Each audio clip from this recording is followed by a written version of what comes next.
Shalom, berkah dalam, Bapak Ibu, saudara-saudari yang terkasih dalam Tuhan Yesus. Selamat jumpa lagi di video saya. Gagasan dan bahan permenungan masa Advent kedua. Seperti biasa, ini bukan khotbah jadi, tetapi ini hanya gagasan yang bisa membantu dan bahan yang membantu untuk permenungan. Kebetulan bacaan ini tidak sama dengan hari Minggu kedua Advent. Bacaan Injil hari Minggu kedua Advent bukan dari Injil ini.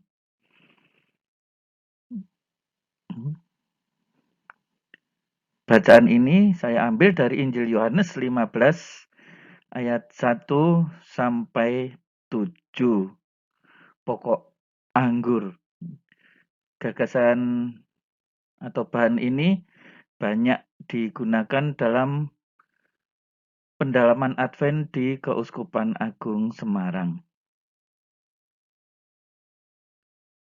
Yohanes 15 ayat 1 sampai 7. Akulah pokok anggur yang benar dan Bapakulah pengusahanya. Setiap ranting padaku yang tidak berbuah dipotongnya, dan setiap ranting yang berbuah dibersihkannya, supaya ia lebih banyak berbuah. Kamu memang sudah bersih karena firman yang telah kukatakan kepadamu. Tinggallah di dalam aku dan aku di dalam kamu. Sama seperti ranting tidak dapat berbuah dari dirinya sendiri kalau ia tidak tinggal pada pokok anggur. Demikian juga kamu tidak berbuah jikalau kamu tidak tinggal di dalam aku. Akulah pokok anggur dan kamulah ranting-rantingnya. Barang siapa tinggal di dalam aku dan aku di dalam dia, ia berbuah banyak. Sebab di luar aku, kamu tidak dapat berbuat apa-apa. Barang siapa tidak tinggal di dalam aku, ia dibuang keluar seperti ranting dan menjadi kering. Kemudian dikumpulkan orang dan dicampakkan ke dalam api lalu dibakar. Jikalau kamu tinggal di dalam aku, dan firmanku tinggal di dalam kamu, mintalah apa saja yang kamu kehendaki, dan kamu akan menerimanya. Demikianlah Injil Tuhan.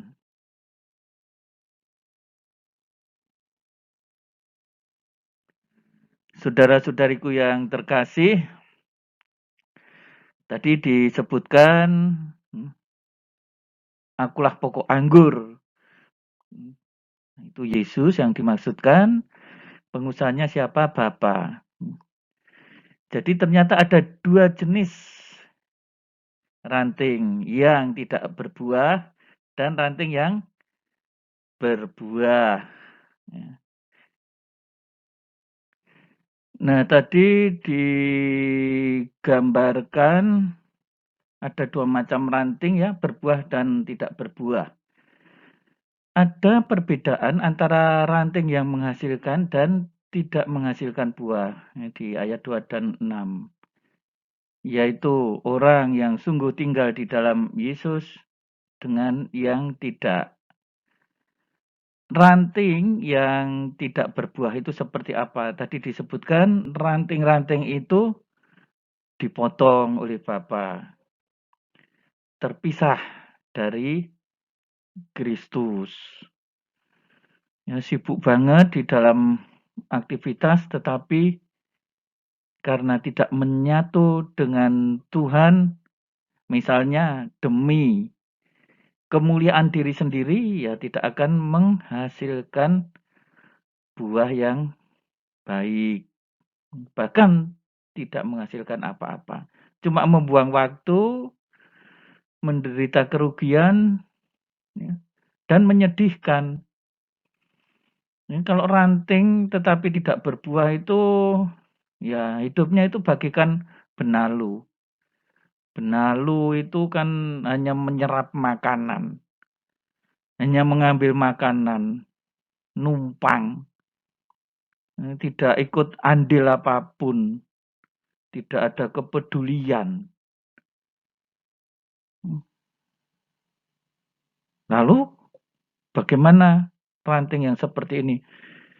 Mereka dibuang seperti ranting yang kering dan layu, yang dipotong karena ranting itu hanya menghambat pertumbuhan pohon saja. Kenapa begitu? Ya menyerap makanan kok tapi tidak menghasilkan apa-apa. Nah, jenis ranting yang kedua adalah ranting yang berbuah. Ya, ranting yang berbuah ini dibersihkan ya, supaya lebih banyak berbuah. Jadi coba kita lihat ya di sini ranting yang sudah berbuah pun ternyata dibersihkan. Jadi orang-orang yang sudah terberkati oleh Tuhan itu pun masih diopeni, masih dipelihara. Ya, ini ranting yang baik, yang terbaik ya juga tetap dipelihara, dipotong, dibersihkan. Karena apa ya? Kadang-kadang sebaik-baiknya ranting itu mungkin masih ketempelan hal-hal yang bisa menghambat pertumbuhan dan tidak menghasilkan buah. Ya, kalau itu pada manusia, ya mungkin ketempelan apa? Ketempelan dosa. Ya. Tetapi kita bisa menemukan bahwa Tuhan tetap mengarahkan dan menyembuhkan kita. Disembuhkan dari apa? Disembuhkan dari dosa. Jadi kita lihat ya di sini betapa tergantungnya seorang murid Tuhan di dalam menghasilkan buah. Ya tetap dibersihkan ya, meskipun ini ranting yang baik oleh Bapa yang sangat baik hati supaya apa? Nah ini supaya lebih banyak berbuah. Dan ini berarti ia mampu berbuah semata-mata karena tinggal di dalam Kristus sang pokok anggur. Nah, menghasilkan buah itu lalu ya kiranya buah apa ya yang Yesus harapkan dari kita? Ini kan bisa kita renungkan seperti itu. Ya, ranting-ranting yang berbuah itu tadi hidup di dalam Yesus. Hidup di dalam Dia karena iman, pengharapan, dan kasih. Disebutkan di dalam surat Santo Paulus kepada jemaat di Galatia bab 5 ayat 22, tetapi buah roh adalah cinta, kegembiraan, kedamaian, kesabaran, kebaikan, kesetiaan, kelembutan, dan pengendalian diri. Nah, sekarang apa kiranya yang bisa kita renungkan ya? Buah-buah itu harus muncul di segala bidang kehidupan kita. Mulai dari rumah kita sendiri, keluarga, ya, di lingkungan, di tempat kerja, di gereja, bahkan di dunia maya. Ya. Jangan sampai terjadi misalnya, wah dia di rumah sebegitu hebat, ya, tetapi bagi tetangga-tetangga, dia ini ternyata semacam benalu. Tetangga menjadi kurang kerasan, atau sebaliknya. Wah, dia di gereja ini sebagai pahlawan, pahlawan tanpa tanda jasa, tetapi rumahnya kurang terurus. Rumah tangganya kurang dipedulikan. Jadi semuanya ini harus seimbang, ya.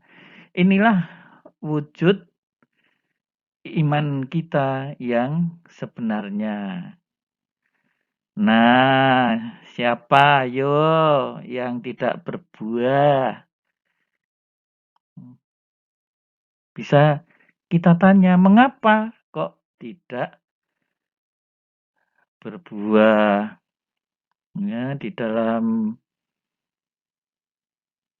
renungan tadi, ranting yang tak berbuah itu menurut saya ya karena dosa-dosa. Itulah ya, ranting kedosaan,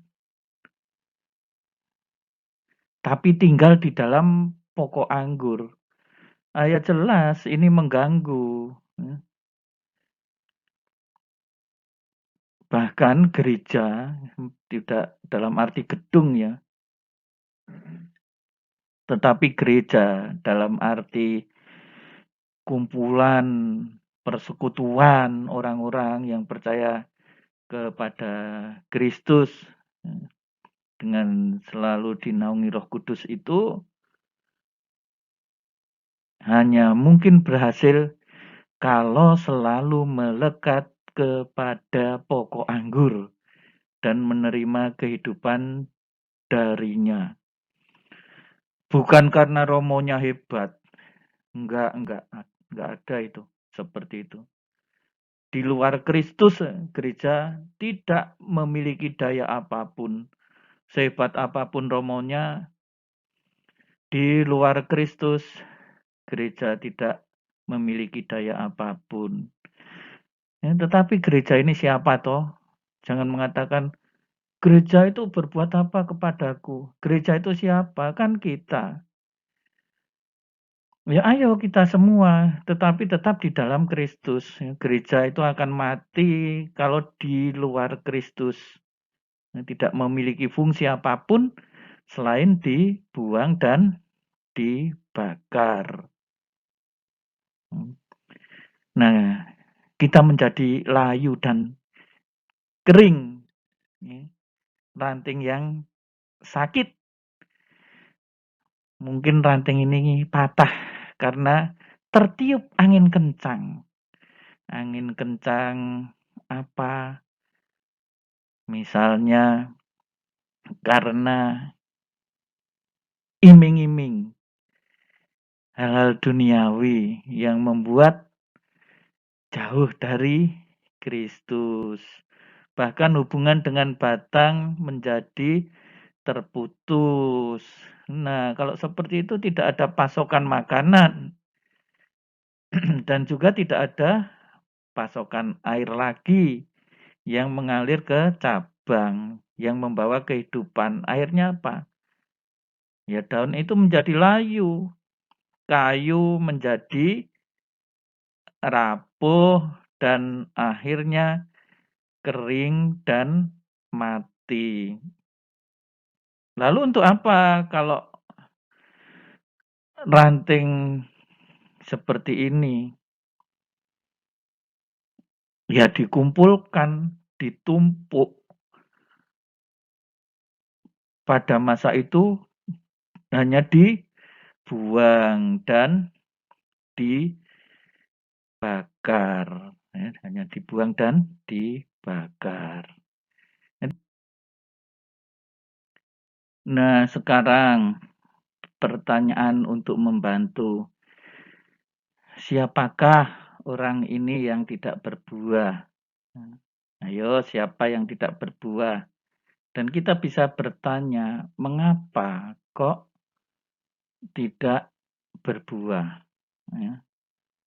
Ya, tentu saja karena dosa. Tidak bisa kita sekaligus menyatu dengan pokok anggur, yaitu Kristus sendiri, tetapi sekaligus menyatu dalam kedosaan.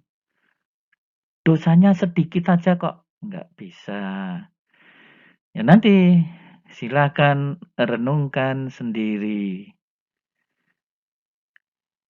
Kedua, bahan permenungan ranting kedosaan macam apa yang harus kita pangkas, yang harus kita berantas. Ya, di dalam diri kita sendiri.